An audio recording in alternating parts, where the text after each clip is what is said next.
ममता विमुञ्चते पश्यानिशं जगदिदं खनभङ्गुनिष्ठम् वैराग्यरागरसिका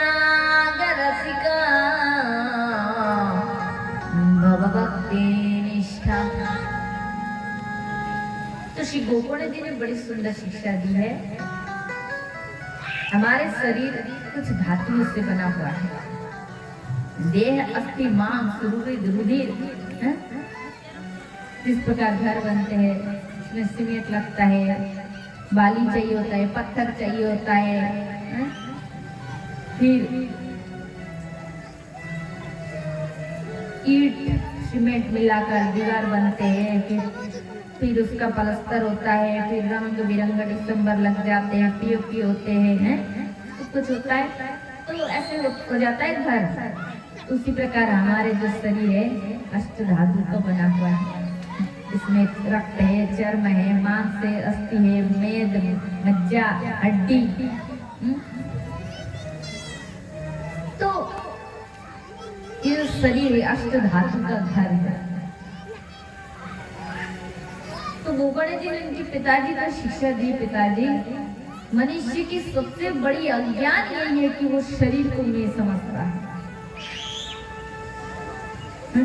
इसको एक मिट्टी का ढेर समझकर इससे विरक्त हो जाना चाहिए,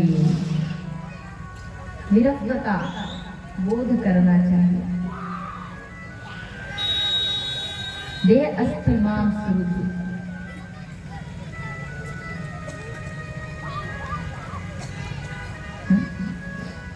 हम लोग कहते हैं कि मेरा हाथ है, मेरा हाथ, मेरे कान, मेरा नाक, मेरा सिर, तो ये सब कुछ तो मेरा है। फिर मैं कौन हूँ?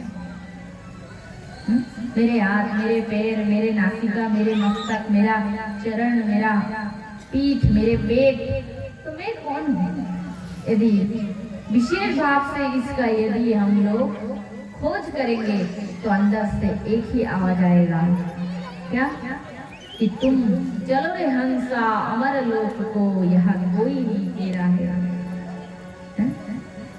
हम तो अमर लोक से आए हुए हैं। अमर लोक कहा?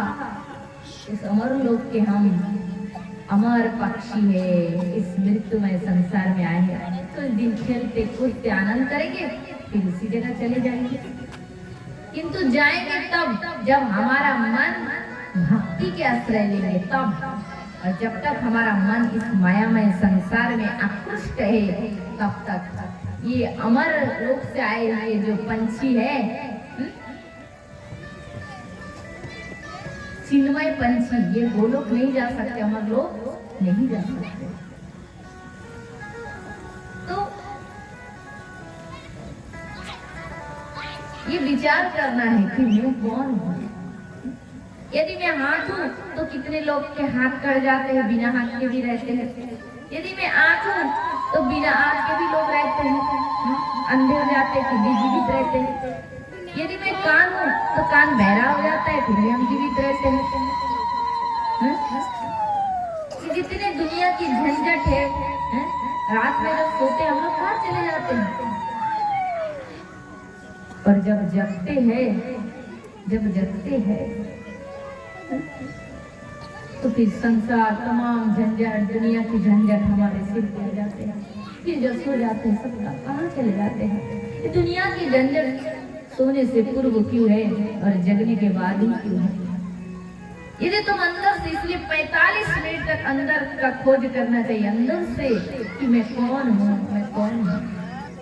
श्री चैतन्य महाप्रभु के पास सनातन गोस्वामी गए थे और सनातन गोस्वामी ने जाकर प्रश्न किया कि के आमी केनो मोरे जारे तापत्र, मैं कौन हूँ? क्या सनातन ने प्रश्न किया कि आमी? सनातन नहीं जानता है कि उसका नाम सनातन है, जानता है, किंतु फिर भी महाप्रभु से प्रश्न किया कि के आमी केनो मोरे जारे तापत्र, কিছুই না জানি মই কইছে দিতে হয়। সাধ্য সাধন তত্ত্ব উচিতে না জানি, কৃপা করি সকল তত্ত্ব কহ তো আপনি। सनातन ने प्रश्न किया के आमी क्यों मोरे जारे तापत्र अन्याभिलाषितम शून्यम ज्ञानम कर्मादि अनुवृतम उपनिषद की श्लोक है। अनुकूलन अनुशीलन भक्तिरुत्तमा सर्व अभिलाषितम विवर्जितम सर्व उपाधि विवर्जितम ऋषिकेन ऋषिकेश भक्ति उच्यते। ये दूसरा श्लोक है उपनिषद का। अर्थात जब तक शरीर में कोई उपाधि रहे, वैसे तो कोई संसार की भक्ति जो करते, संसार की कोई कामना वासना रहने से तो भक्ति टिकेंगे ही नहीं। अगर कोई उपाधि भी रहे कि मैं साधु हूँ, मैं वैष्णव हूँ, मैं ऋषि हूँ, मैं ज्ञानी हूँ, मैं मठाधीश हूँ, मैं बाबा जी हूँ, देहों को आबद्ध करके देहों को देह पर केंद्रित करके जो जो उपाधि हम लोग लगाते हैं, हम साधु है, वैष्णव है, महात्मा है, ज्ञानी है, पंडित है, विद्वान है, इन सब कुछ अज्ञान है। ये जब तक रहेगा तब तक अपने स्वरूप का, इसका मतलब अभी तक स्वरूप का ज्ञान नहीं हुआ। इसलिए सनातन ने प्रश्न किया के आमी। सनातन नहीं जानता है उसका नाम सनातन है, तो जानता है फिर भी महाप्रभु से प्रश्न किया के आमी, मैं कौन हूँ, আমি কে, আমার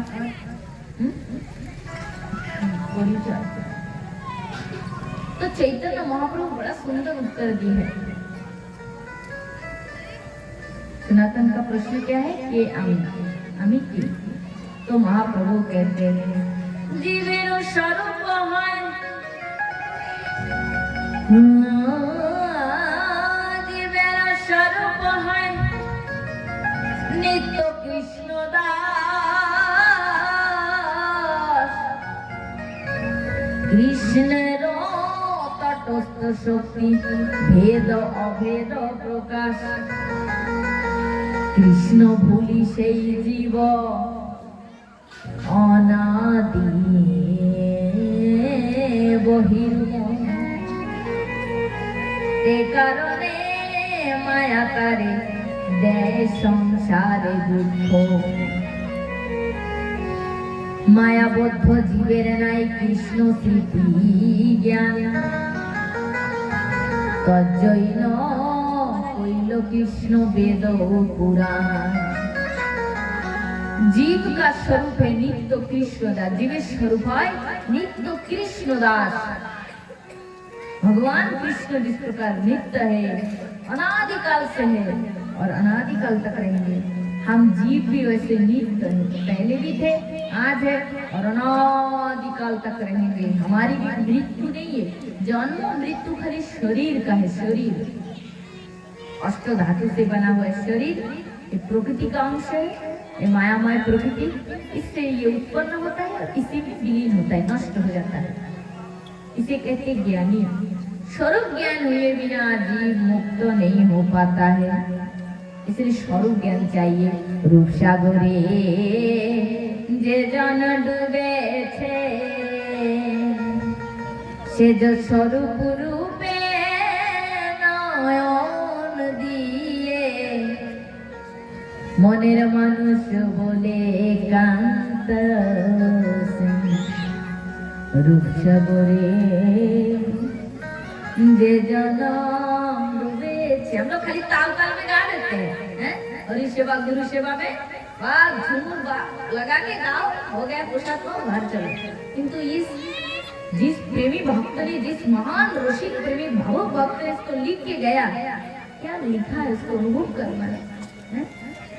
रूप मतलब क्या? स्वस्वरूप, स्वस्वरूप, स्वस्थ सते मृत्यु स्मादते।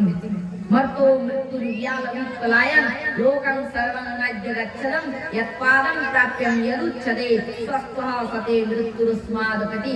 जिस दिन तुम खुद को जान जाओगे कि मैं कृष्ण का नित्य दास हूँ, मैं दिव्य नित्य चिन्मय जन्म मृत्यु शरीर का, मेरा कभी जन्म भी नहीं होता है, मृत्यु भी नहीं होते हैं, ये ज्ञान प्राप्त हो जाएगा और उस अपने देह को, अपने असली स्वरूप को जान जाओगे, बस उस दिन तुम्हारा जीवन धन्य हो जाएगा, कल्याण हो जाएगा। पहले देख तो लो कि तुम कौन हो। तुम जिस शरीर को मैं मान रहे हो वो तो केवल विकार है, माया की विकार है। जिस प्रकार धरती के विकार क्या है, गंध, धरती से गंध निकलता है माटी से, वायु की अपनी कोई गंध नहीं होता है, सुगंध दुर्गंध धरती से आती है, वायु उड़ा कर ले जाता है,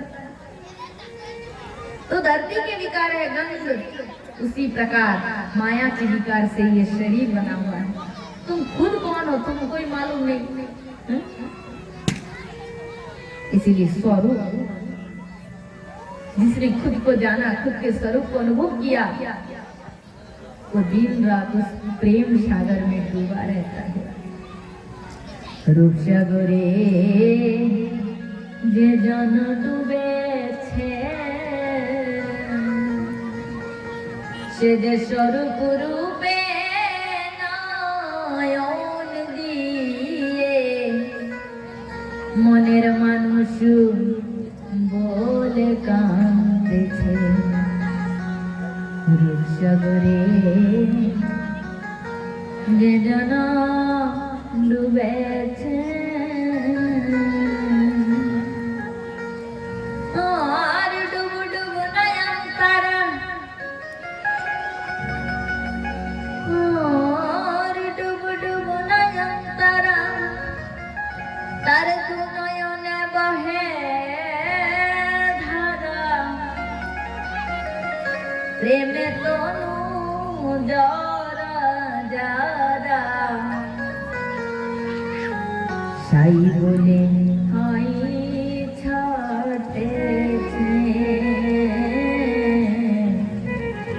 रूप सागरे जे जन डूबे छे।